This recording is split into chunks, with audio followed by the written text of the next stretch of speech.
प्यारे बच्चों नमस्कार। आइए आज हम जो पाठ पढ़ने जा रहे हैं वो है तुलसीदास जी द्वारा लिखित कवितावली।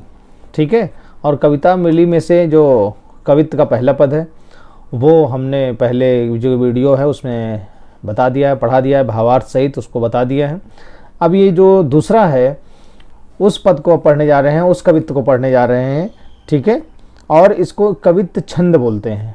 तो अगर शिल्प सौंदर्य की दृष्टि से पहले आप समझ लीजिए कि क्या है कि ये कवित्त छंद में लिखा गया है।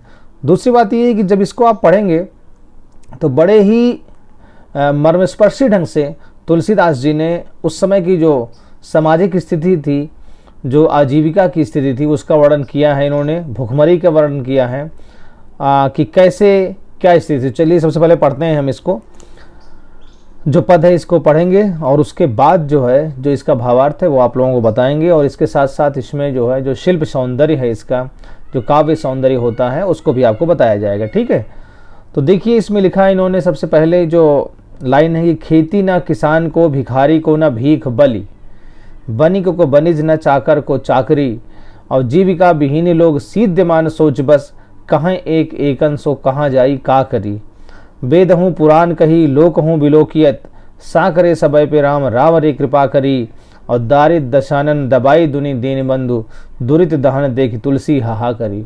आइए देखते हैं इसमें जो कठिन शब्द ऐसे लगते हैं उसके पहले भावार्थ समझ लेते हैं, उसके शब्दार्थ जो हैं वो समझ लेते हैं। जैसे बलि शब्द लिखा है इसमें, है ना, तो बलि का मतलब होता है दान। इसके बाद है बनिज शब्द, बनिज का मतलब होता है व्यापार, और बनिक का मतलब होता है बनिया अर्थात व्यापारी। इसके बाद है चाकर, चाकर का मतलब नौकर। ठीक है, और चाकरी मतलब नौकरी। फिर इसके बाद एक शब्द है सीध्यमान, तो सीध्यमान का अर्थ है दुखी। ठीक है, और इसके बाद तो और भी एक सब्जेक्ट देखिए जैसे लोकहूँ, लोकहूँ का मतलब लोक, लोक मतलब संसार। ठीक है ना, तो विलोकियत शब्द है, विलोकियत का मतलब होता है देखते ही, देख कर, है ना। फिर है दारिद दशानन, दारिद दशानन देखिए इसमें रूपा का अलंकार है, ये भी ध्यान रखिएगा, दरिद्रता रूपी दशानन, दारिद दशानन का मतलब है। तो ये शब्दार्थ हो गया। दीन बंधु मतलब जो दीनहीन गरीब हैं उनका संकट हरने वाले। ठीक है, इसी तरह से दुरित दहन, दुरित का जो शब्दार्थ है वो है पाप, और दहन का मतलब है नाश। इसी तरह से देखिए हाहा शब्द एक आया है, हाहा, तो हाहा शब्द का मतलब है दुखी। ठीक, तो इस तरह से जो कठिन शब्द है इसको आपने समझ लिया, और आपको इस परिप्रेक्ष्य में नहीं समझना है जैसे एक छवि बनी है तुलसीदास जी की, वो श्री राम की भक्ति करते हैं या भक्ति से संबंधित ही होगा, है ना। यहाँ पर आप देखिए और समझिए, अगर तो आपको सामाजिक परिप्रेक्ष्य में समझना पड़ेगा इसे। दूसरी चीज़ ये है कि जो तुलसीदास जी हैं वो लोक भाषा के कवि हैं। लोक भाषा का मतलब कि जो सामान्य जन की भाषा है उसमें लिखा है इन्होंने, पहली बात ये हो गई। दूसरी बात ये है कि जो समाज की उस समय की स्थिति थी उसका वर्णन किया है। कैसे कहते हैं, खेती ना किसान को, यानी ऐसी अकाल और भुखमरी की स्थिति है, तुलसीदास जी कहते हैं उस समय कि किसान, चूँकि बारिश नहीं हुई है तो कोई खेती नहीं कर पा रहा है वो, और चूँकि कुछ पैदा नहीं हुआ है, समाज के लोग परेशान हैं, समाज के सभी वर्ग के लोग परेशान हैं, तो भिखारी को लोग भिक्षा नहीं दे रहे हैं, दान नहीं दे रहे हैं, यानी भिखारी को भिक्षा नहीं मिल पा रही है। इतना ही नहीं बल्कि जो बनिया है उसका कोई व्यापार नहीं चल रहा है, यानी सभी वर्ग के लोग परेशान हैं अकाल और भुखमरी से। और जो नौकरी चाह रहा है उसको नौकरी भी नहीं मिल रही है, चाकर को चाकरी, यानी नौकर को नौकरी भी नहीं मिल पा रही है। फिर जीविका विहीन लोग, समाज का जो सभी वर्ग है वो क्या है, जीविका विहीन है। जीविका विहीन का मतलब रोजगार से हीन है, किसी को कोई रोजगार नहीं है, भुखमरी का संकट है। जब आजीविका संचालन के लिए व्यक्ति के पास कोई व्यवसाय नहीं रहेगा तो वो कैसे अपना पेट भरेगा, कैसे परिवार का पेट भरेगा, है कि नहीं।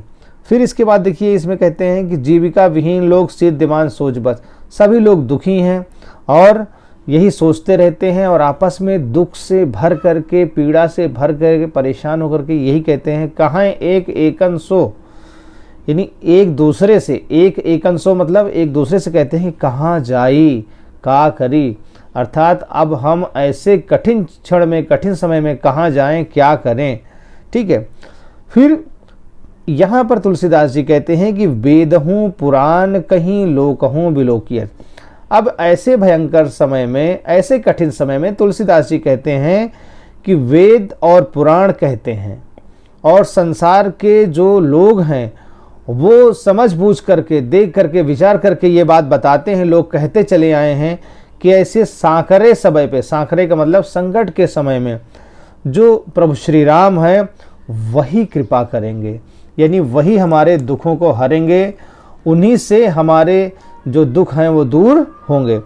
और वो प्रार्थना करते हैं प्रभु श्री राम से कि हे दीन बंधु, इस दरिद्रता रूपी दशानन ने, यानी जो दरिद्रता है, गरीबी है, भुखमरी है, अकाल है, इस दशानन ने यानी रावण ने क्या किया है, आपके जो भक्तगण हैं, ये जो सामान्य जनमानस है, इसको दबा लिया है, अर्थात उसके दुख से सब व्यथित हैं। तो दरिद्रता रूपी दशानन ने दबा लिया है। हे दीन बंधु, दुरित दहन देख तुलसी हाहा करी।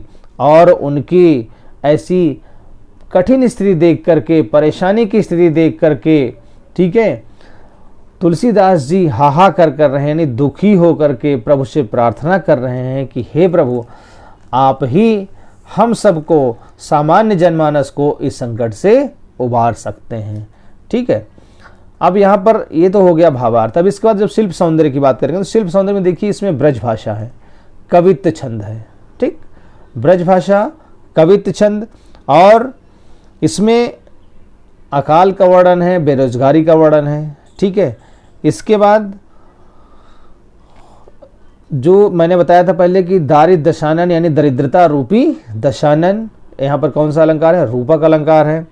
इसके बाद अनुप्रास अलंकार भी है। अनुप्रास अलंकार कहाँ कहाँ, जैसे भिखारी को न भीख बलि, यहाँ देख लीजिए बनिक को बनिज है, चाकर को चाकरी है, यानी बावर्ण की आवृत्ति है, चावर्ण की, यानी अनुप्रास अलंकार भी है और रूपक अलंकार भी है, और भक्ति काल की ये कविता है।